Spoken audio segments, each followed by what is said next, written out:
Coucou tout le monde. Alors, chose promise, chose due, je vous avais annoncé que j'allais faire une série de vidéos sur comment faire des économies au quotidien. Et donc, c'est parti pour la première vidéo de cette série.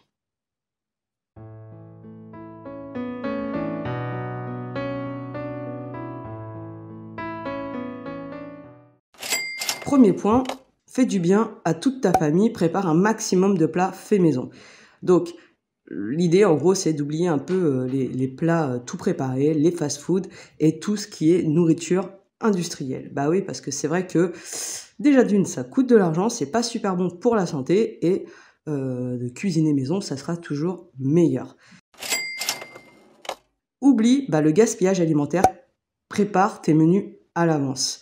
Donc ça, c'est quelque chose que vous avez déjà dû voir sur mes précédentes vidéos. Je prépare généralement mes menus. D'ailleurs, sur ce sujet, je vous ferai une vidéo aussi sur comment préparer ces menus et quelle méthode on peut utiliser. Parce qu'il y a plusieurs manières, on va dire, de préparer ces menus à l'avance. Il y a la manière, on va dire, rigoureuse et une manière un peu plus souple. Et en fait, on peut faire en fonction de son temps, de son envie, de sa motivation et de la discipline qu'on a envie de mettre sur ce sujet. Donc l'idée, en gros, c'est de faire un planning de menu à la semaine et de faire ses courses en fonction de ce menu. Donc j'avais fait un article sur mon blog déjà dessus, donc faire ses menus à la semaine. Donc si ça vous intéresse, ce sujet, j'ai même fait un template justement que vous pouvez imprimer, télécharger gratuitement et pour préparer vos menus, petit déjeuner, déjeuner du midi, les goûters et le soir. Donc menu à la semaine, je vous explique un peu tout ça rapidement dans cet article et vous pouvez télécharger le template que vous pouvez imprimer, plastifier et écrire chaque semaine votre menu. Troisièmement, on apprend à cuisiner les restes.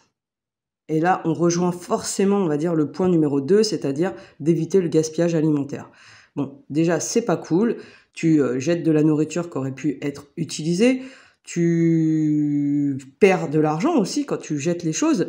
Donc, c'est quelque chose qu'il faut absolument éviter. Ça peut être n'importe quoi. Une carotte qui reste dans le frigidaire, un oignon, un bout de fromage qui est un peu vieilli, quoi.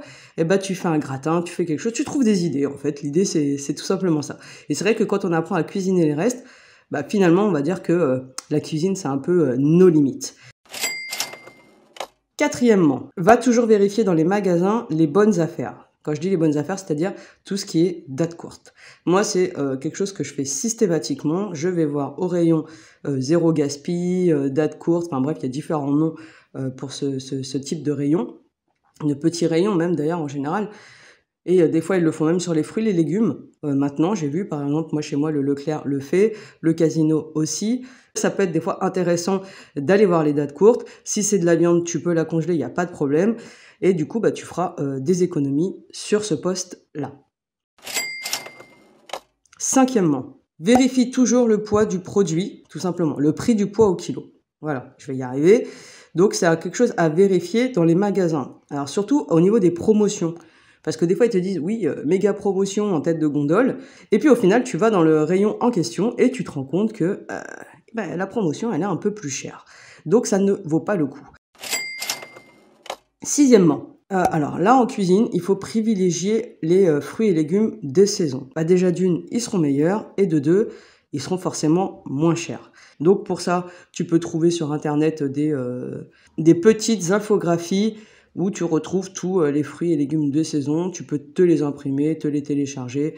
Et comme ça, tu as une idée de quels sont les fruits et légumes de saison, parce que c'est quelque chose, c'est vrai qu'on a tendance à vite oublier aujourd'hui avec le tout à l'accès, genre les fraises au mois de décembre, par exemple. Bon, voilà, vous voyez un peu l'idée, c'est des choses qu'on évite de faire et on essaye de se mettre sur quelque chose de saisonnier. Septièmement, on évite d'aller dans les magasins avec un creux au ventre. Eh ouais, ça c'est un truc, franchement, je l'ai vérifié à plusieurs occasions et je peux te dire que quand je vais dans les magasins et que j'ai faim, j'ai tendance à me lâcher en fait. Et au final, mon estomac n'est pas un gouffre sans fin et forcément, c'est un peu inutile ce que je fais. Donc j'essaie toujours de me mettre un petit encas dans le ventre avant d'aller faire les courses ou alors d'y aller après le repas tout simplement. Huitièmement, alors là, on sort un peu des produits alimentaires, mais on est toujours au niveau des courses. Et là, cette fois-ci, c'est de l'entretien de la maison, de l'entretien de l'hygiène aussi corporelle, etc. On privilégie les produits multi-usages plutôt que un produit par utilisation. Donc, qu'est-ce que je veux dire par là? Par exemple, pour moi, j'achète de l'huile d'amande douce. Alors, je m'en sers pour plusieurs choses. Je vais m'en servir pour le bain, par exemple, pour me faire un bain huilé. Je vais me démaquiller avec, je vais m'hydrater avec, et aussi je peux me faire des massages avec, tout simplement en ajoutant quelques gouttes d'huile essentielle en fonction de ce que j'ai besoin. Donc ça peut être de l'huile essentielle, par exemple d'eucalyptus pour la toux, de menthe pour rafraîchir un peu ou pour les maux de tête. Ça peut être aussi comment ça s'appelle, de la Goltori couchée, alors je sais plus tout à fait le nom, pour les courbatures musculaires, etc. Enfin bref, vous voyez un peu l'idée. Après, ça, c'est vous faites votre petite potion et à vous de voir qu'est-ce qui est nécessaire ou pas. Donc, faut faire attention avec les huiles essentielles, hein, c'est quand même assez puissant comme produit. Mais on vérifie toujours sur Internet, voilà, on va sur des sites recommandés et qui vous racontent pas tout et n'importe quoi. Vous vérifiez ça. Moi, en tout cas, je sais que je suis une grande adepte d'huile essentielle et à force, bon, j'ai appris à manipuler tout ça.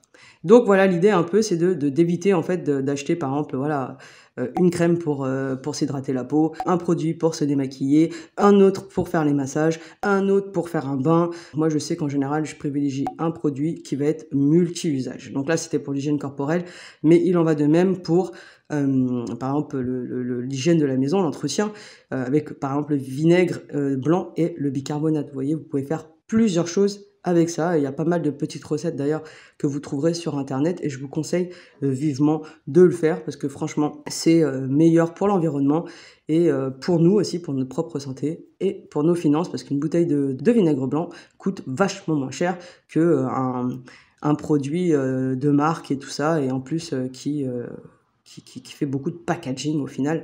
Voilà. Donc ça, c'est des sujets que j'ai souvent abordés d'ailleurs sur mes podcasts pour réduire ces déchets. Donc avec ce type de produit, bah déjà, on réduit vraiment les déchets et pour le coup, c'est finance.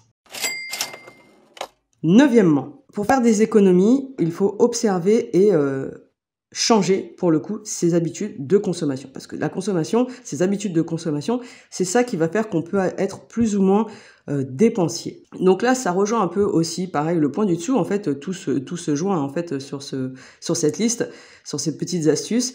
Par exemple, moi, je sais que je n'achète plus de gel douche. Donc ça, c'est quelque chose que je ne fais plus.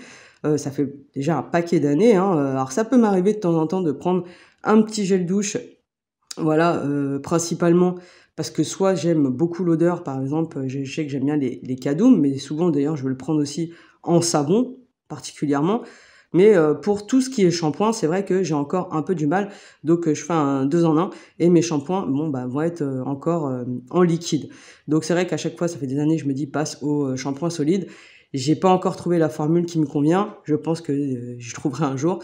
Mais bon, voilà. L'idée, en gros, c'est d'observer tes habitudes et de voir ce que tu peux changer.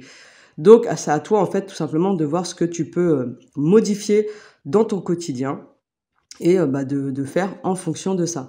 Donc, vous voyez, ça, c'était un article que j'avais fait, même un podcast, sur la réduction des déchets en famille, dans tout ce qui est salle de bain et hygiène. Vous avez envie d'avoir plus d'infos sur ce sujet, si ça vous intéresse, eh bien, je vous invite à aller dans mon blog. Vous retrouverez le lien en description, dans la barre d'infos. Et on continue sur les astuces. Et on passe à la 10e astuce. Alors, réalise des wishlists avant de dépenser sur un coup de tête. Bon, bah ça, c'est vrai que des fois, on a tendance à se dire « Ah, je veux ça, je l'achète tout de suite », alors que c'est pas forcément nécessaire, on va dire, dans l'immédiat. Alors, soit tu fais ça sur un bloc-notes, sur ton téléphone, et puis tu vois avec le temps si l'envie te passe ou pas, si c'est vraiment nécessaire pour toi, et bah du coup, tu l'achèteras ou non. Et ça, c'est vrai que c'est quelque chose qui fonctionne. Moi, je n'achète plus du tout sur un coup de tête. 11e, alors ça, c'est un truc, je pense, de nana, mais évite de dépenser dans toutes sortes de gadgets inutiles. Alors, c'est quelque chose que je faisais quand même pas mal avant, Et j'avais j'aimais bien tester, voilà, je suis toujours dans le test moi.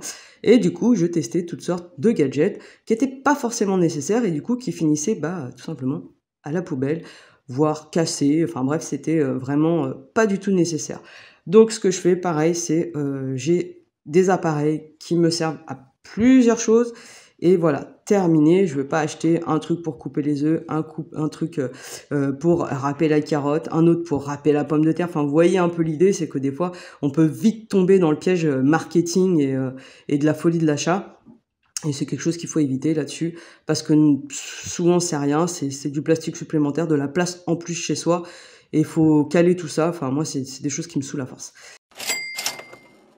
12e, on évite d'aller dans les magasins pour se changer les idées. Ça, c'est vrai que ça peut être quelque chose d'assez récurrent chez certaines personnes. Enfin, moi, ça fait vraiment longtemps que, j'avoue, je n'ai plus ce problème-là.